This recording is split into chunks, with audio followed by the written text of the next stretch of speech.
Chapter 4. They spread out and started north, Wesker and Chris behind and to Barry's left, Jill and Joseph on his right.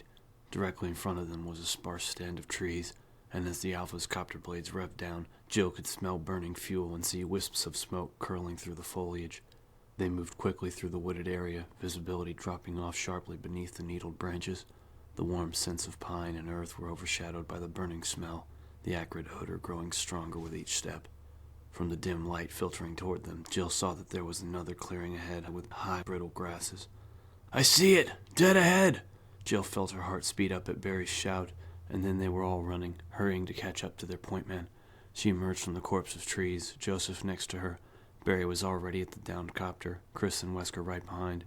Smoke was still rising from the silent wreck, but it was thinning. If there had been a fire, it had died out. She and Joseph reached the others and stopped, staring. No one speaking as they surveyed the scene. The long, wide body of the copter was intact, not a single scratch visible. The port landing rail looked bent, but besides that and the dying haze of smoke from the rotor, there seemed to be nothing wrong with it. The hatches stood open, the beam from Wesker's pen light showing them an undamaged cabin. From what she could see, most of the Bravo's gear was still on board. So where are they? It didn't make any sense. It hadn't been 15 minutes since their last transmission. If anyone had been injured, they would have stayed. And if they'd decided to leave, why had they left their equipment behind? Wesker handed the light to Joseph and nodded towards the cockpit. "Check it out. The rest of you, spread out, look for clues, tracks, shell casings, signs of a struggle. You find anything, let me know, and stay alert." Jill stood a moment longer, staring at the smoking copter, and wondering what could have happened. Enrico had said something about a malfunction, so okay, the Bravos had sat down. What happened next? What would have made them abandon their best chance of being found, leaving behind emergency kits, weaponry?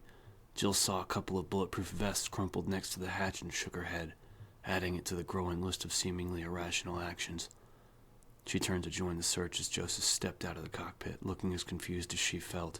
She waited to hear his report as he handed the light back to Wesker, shrugging nervously. "I don't know what happened. The bent rail suggests a forced landing, but except for the electrical system, everything looks fine." Wesker sighed, then raised his voice so the others could hear. "Circle out, people. 3 meters apart, widen as we go." Jill moved over to stand between Chris and Barry, both men already scanning the ground at their feet as they slowly moved east and northeast of the helicopter. Wesker stepped into the cabin, probing the darkness with his pen light, and Joseph headed west. Dry weeds crackled underfoot as they widened their circle, the only sound in the still, warm air except for the distant hum of the Alpha helicopter engine.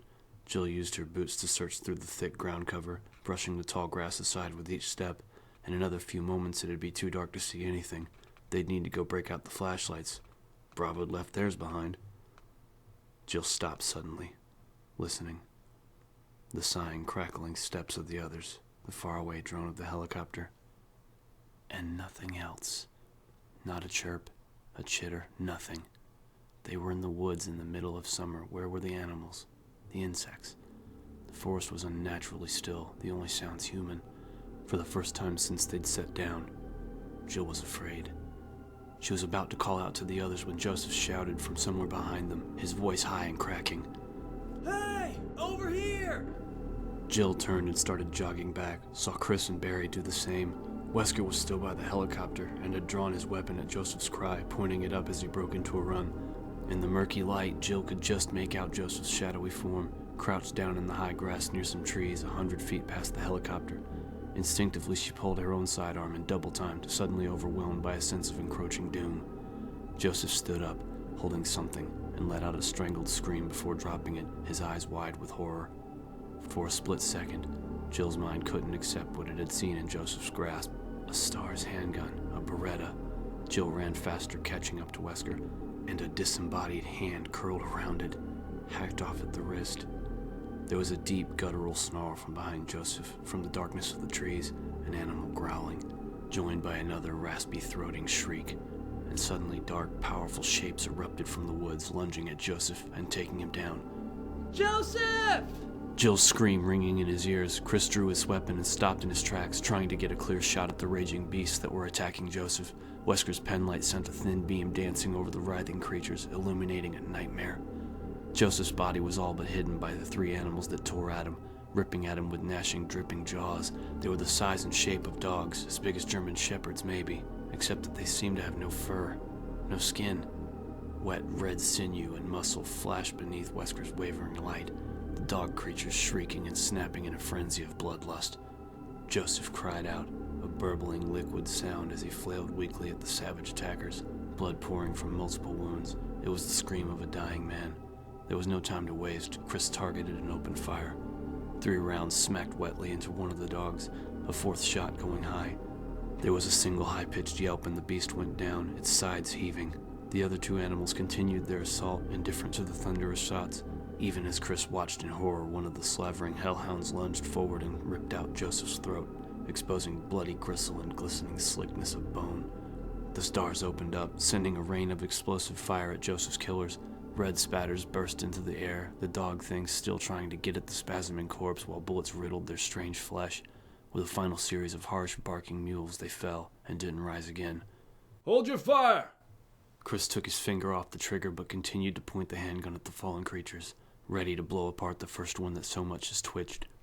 2 of them were still breathing, growling softly through panting gasps. The 3rd sprawled lifelessly next to Joseph's mutilated body.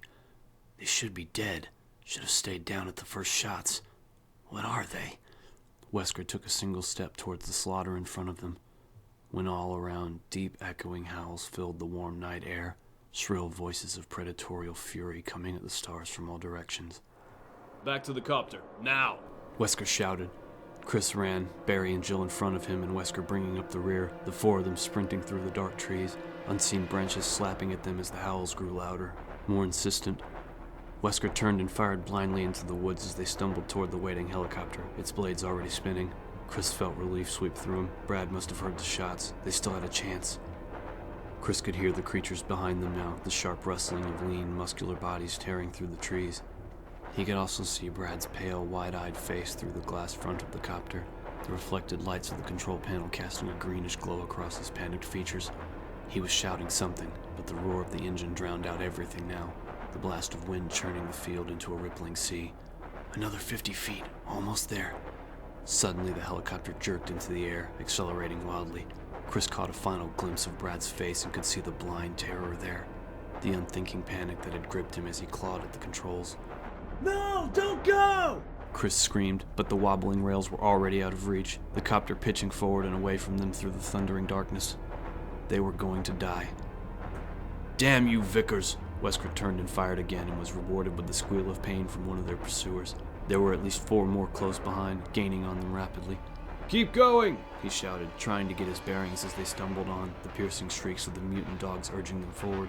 The sound of the helicopter was dying away, the cowardly Vickers taking their escape with him. Wesker fired again, the shot going wide, and saw another shadowy form join the hunt. The dogs were brutally fast. They didn't stand a chance, unless... the mansion. Veer right, 1 o'clock! Wesker yelled, hoping that his sense of direction was still intact. They couldn't outrun the creatures, but maybe they could keep them at bay long enough to reach cover. He spun and fired the last round in his clip. Ejecting the spent magazine, he fumbled for another one tucked in his belt as both Barry and Chris took up the defense, firing past him and into the closing pack. Wesker slapped in a fresh clip as they reached the edge of the overgrown clearing and plunged into another dark stand of trees. They stumbled and dodged through the woods, tripping on uneven ground as the killer dogs came on, lungs aching for air. Wesker imagined that he could smell the fetid, rotting meat stench of the beasts as they narrowed the distance, and he somehow found the capacity to run faster. We should be there by now. Gotta be close. Wesker saw it first through the thinning shadows of the trees, the looming monstrosity backlit by an early moon. There! Run for that house! It looked abandoned from the outside, the weathered wood and stone of the giant mansion crumbling in dark. The full size of the structure was cloaked by the shadowy, overgrown hedges that surrounded it, isolating it from the forest. A massive outset front porch presenting double doors, their only option for escape. Wesker actually heard the snap of powerful jaws behind him and fired at the sound, intuitively squeezing the trigger as he ran for the front of the mansion. A gurgling yelp and the creature fell, the howls of its siblings louder than ever, raised to a fever pitch by the thrill of the chase. Jill reached the doors first, slamming into the heavy wood with one shoulder as she snatched at the handles. Amazingly, they crashed open. Brightness spilled out across the stone steps of the porch, lighting their path. She turned and started firing, providing cover as the 3 gasping men ran for the opening in the darkness. They piled into the mansion, Jill diving in last, and Barry throwing his considerable bulk against the door, wedging it closed against the snarls of the creatures. He collapsed against it, face red and sweating, as Chris found the entry's steel deadbolt and slid it home. They'd made it. Outside, the dogs howled and scrabbled uselessly at the heavy doors. Wesker took a deep breath of the cool, quiet air that filled the well-lit room and exhaled sharply. As he'd already known, the Spencer house wasn't abandoned, and now that they were here, all his careful planning was for nothing. Wesker silently cursed Brad Vickers again and wondered if they were any better off inside than out.